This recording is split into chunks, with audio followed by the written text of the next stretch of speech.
Nanami is the dad that Itadori never had. I think out of all the complex and tragic characters we've met in Jujutsu Kaisen so far, Nanami Kento is without any doubt the most complete character. He just has stuff figured out. Listening to Nanami is like listening to your parents or friends when you don't want to admit that they have a point, but they really do. And so, interestingly enough, in a world full of eccentric, powerful, and badass characters, it's the ordinary, typical grown-up in the room that is so relatable and, quite rightfully, enjoys popularity that rivals that of Gojo. そういう小さな絶望の積み重ねが Now, right off the bat, of course, despite his mannerism and appearance, there is very little that's ordinary about Nanami in general. I mean, the guy runs around with a blunt blade covered in anti-curse charms, basically butchering his way through curses. But as you will see, it's exactly this contrast between the two worlds, the regular one and the Jujutsu one, that makes him such a relatable and intriguing person. This quote-unquote act he's putting on of being just a regular tie-wearing office guy in a slightly unusual line of work is a central part of his identity and moral perspective. So why did he run away from the Jujutsu world? What makes him so powerful? And what makes him one of the most influential people for Itadori and the story overall? This is the story of Nanami Kento. 残念ですが、時間外労働です。時間外労働?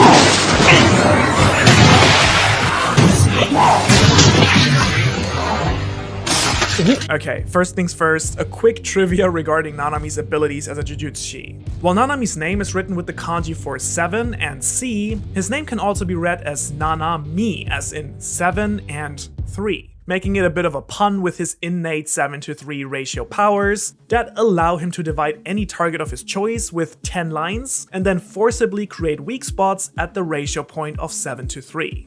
This ability is obviously extremely powerful, but also requires excellent motor coordination that Nanami demonstrates together with fantastic athleticism and strength. And while not being able to form his own domain, as a Grade 1 sorcerer, he can use Black Flash, a powerful application of concentrated cursed energy. 私の記録ですか?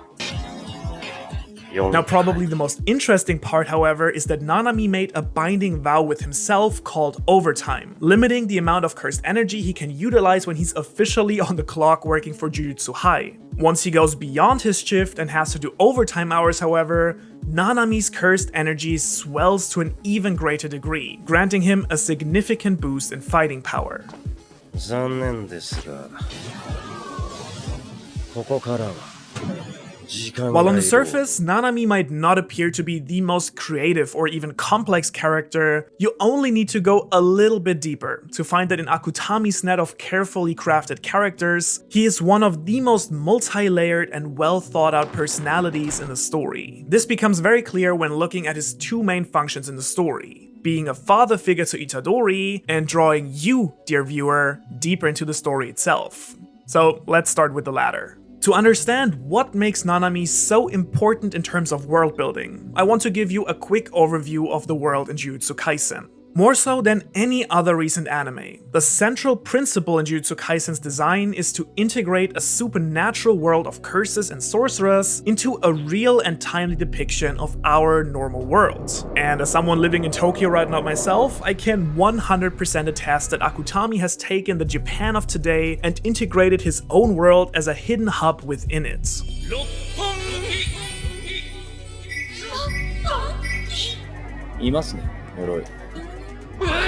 Now, this concept in itself is nothing new. It's something we, for example, also see in Bleach, one of the major inspirations of the story. However, while Ichigo and Ko keep jumping from one world into the next with rarely any references to the real world, in Jujutsu Kaisen, both sorcerers and curses alike are part of modern, everyday life. We see Nobara shopping in Shibuya, Tojo going to idol meetups, Gojo making Itadori watch hours of famous Hollywood movies, Geto and the Curses meeting up in a family restaurant of all places, and even Principal Gakuganji, first introduced as this typical old guy preserving traditions and following the rules at any cost type of character, turns out to use an electric guitar as his weapon of choice. The most eye-catching thing, however, is the use of smartphones in the story. As the nerd writer, one of my favorite YouTubers fantastically explains in one of his videos, the reason we usually get so few smartphones in movies and shows is the addictive, time-consuming, and never-stopping data mining we constantly perform on our smartphones. As a result, many of us have started to resent the way that these devices control our lives and nourish our insecurities and fears. But our most popular movies have never really been about confronting our fears and resentments. Hey man! They're about escaping them for a couple hours at the end of a hard week. Jujutsu Kaisen, on the other hand, is all about confronting fears and insecurities and figuring out what is worth giving our time and even our lives for. And I think that no other character represents this concept better than Nanami. He's depicted in a full suit and tie with neat haircuts, nothing less than the salaryman that Gojo introduces him as. And without his unique sunglasses, you probably wouldn't even be able to differentiate him from the common office worker. He is the stiff, serious formality in contrast to Gojo's easy, overly friendly, and overly informal attitude. During their very first meeting, he actually demands a formal introduction from Itadori. He's the type that likes to follow the rules. Nanami's image as the ordinary former salaryman, now back to being sorcerer, helps us connect to the world of Jujutsu Kaisen better than probably any other character. For him, office work is shit. But so is being a Jujutsu sorcerer. We all can relate that working overtime in a boring office job is not merely dull and dissatisfying, it's draining. And Nanami putting office work and Jujutsu basically on the same level makes the actions of Gojo, Itadori, and Co. suddenly a lot more relatable and real as well. Yes, being able to do a domain expansion might be dope, but in the end, working yourself to death as a Jujutsu sorcerer is just as shit a job as working yourself to death as a salaryman. Huh? And just like smartphones, we usually don't like seeing the unpleasantness of a boring and draining job reflected back at us when we watch something. And yet, Jujutsu Kaisen uses these elements consciously to create a realistic vibe, while at the same time enforcing the central moral question of the story. What does it mean to live a good life worth living? Nanami has a flat character arc. In other words, he knows the truth about the world that most other characters still have to figure out. Nanami knows that in general, the world is mostly shit. Jujutsu sucks, and doing a regular job sucks. Life doesn't present you with any deeper purpose and happiness all by itself.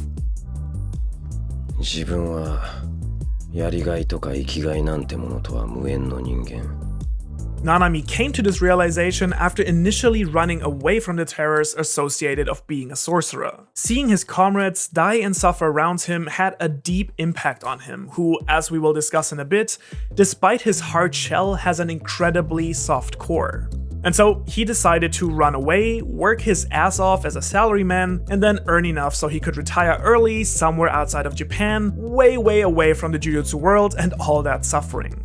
And yet, in the end, the office work drained him just as much and made him maybe even more unhappy than his initial work.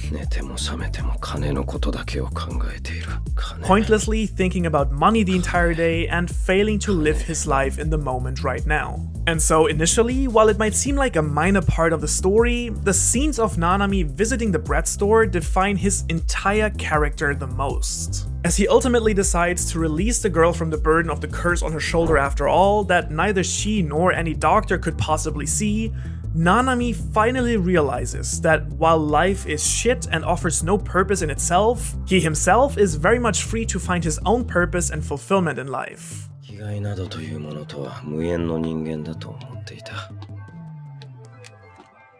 And so, while Itadori only inherited his wish to help others from his grandpa and has yet to figure out himself why that actually matters, Nanami in this moment understands that helping others is what gives his life meaning. And so while being a jujutsu might be just as bad, or considering all the violence and death, maybe even worse a job than working in an office, he has the rare ability to help others who are suffering under the terror of curses. And this conclusion is very important, because someone like Mahito, for example, also understands this truth about the world. However, as a result, he decides to simply live out his every desire to fight and hurt humans.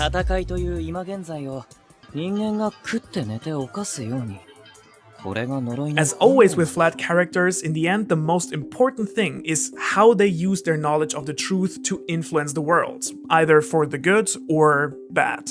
Now, the second major role that Nanami plays in the story is that of the adult in the room, and ultimately one of the most influential people in Itadori's development. This becomes especially clear when looking at his relationships with Yuji, Gojo, and even Mahito. All three of them are immature in very different ways. Itadori, of course, is a literal kid who grew up without his parents, and as with so many shonen heroes, has been thrown into a world of violence. Mahito is a newly born curse that, like a child, plays around and tries things out, such as testing his own powers or hanging out with a human to see what they're actually like. Finally, Gojo, who is actually Nanami's senior, can be quite serious and frightening at times, but as I discuss in depth in his video, is nonetheless emotionally immature. And while ironically all three of them turn out to be stronger than Nanami in the end, when they interact with him, their immaturity becomes more than clear.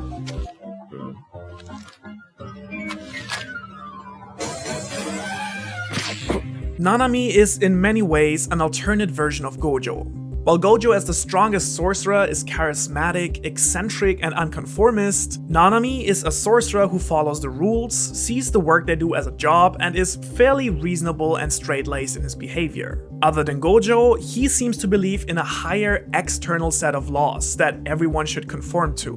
Goodness and righteousness in particular are two ideals that define his life and that end up shaping him even if he himself tries to avoid them. He doesn't actually want to save everyone or even the ones he holds dear, knowing fully well it's practically impossible to do so. And yet, whenever he's faced with the option to help, he does, while holding himself to his own high standards. All of this despite not being a very self-righteous person himself. Gojo has a high opinion of himself, but low social skills and low agreeability with others. Nanami, as his inversion, has a low opinion of himself, but is geared much more to watching over and cooperating with others. He does not let his personal opinions interfere with his work. And so this results in Nanami going out of his way to cooperate with Gojo, despite the disrespect he has for him and his methods of handling things.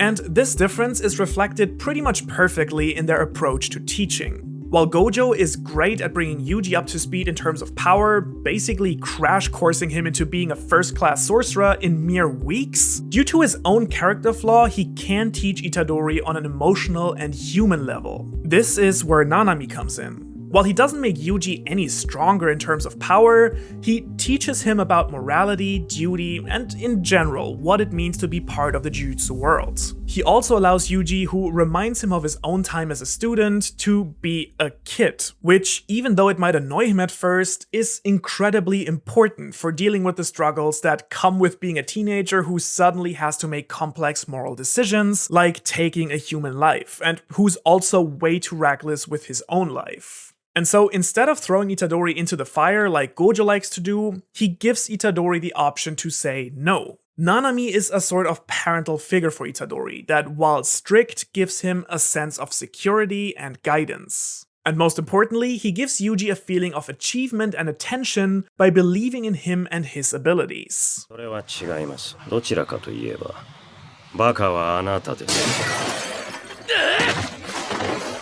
In the world of Jujutsu, it's the kids that have to risk their lives while the higher-ups pull their strings safely behind the scenes away from the action. That's also why Nanami keeps saying things like and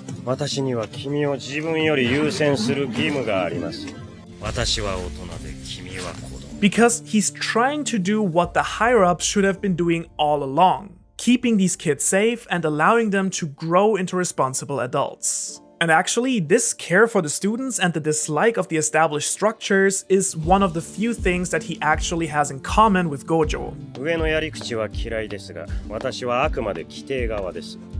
Nanami is an oddity among the sorcerer world, not for being eccentric, but for being too normal. He's too much of a functioning adult. He's not insane enough like most sorcerers, which is the case for a good reason.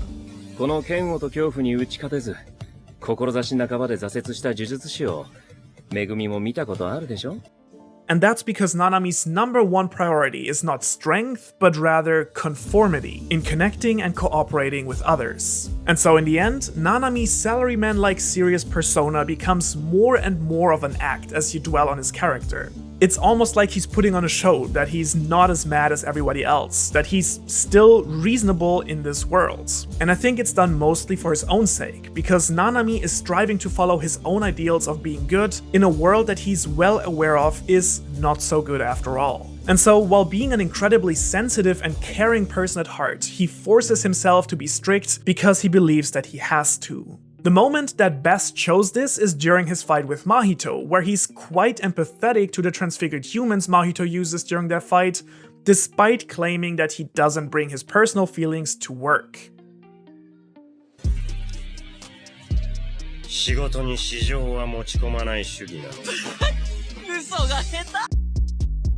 And it's exactly this fatherly nature of his, the feeling that there is an adult in the room who knows what has to be done, that make Nanami such a well-respected and dearly loved character. And even though despite his best efforts, Nanami is simply not blessed with the powers of a Gojo or Itadori, he's able to pass on his will and drive to the next generation. And so, while he might feel just like another cog in the system, just like the accumulation of little despairs made him grow up, it's the accumulation of these little acts of kindness that are what create an impact in the grand scale of things, making his life worth living. Which is why in the face of death, Nanami is actually able to smile, having lived his life in suffering, but without regrets.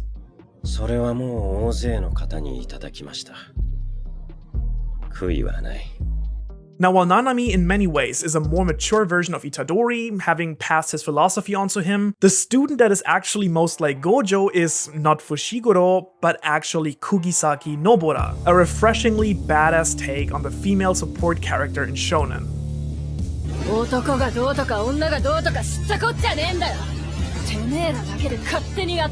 Make sure to watch her video by clicking right here. Thanks for watching. Peace.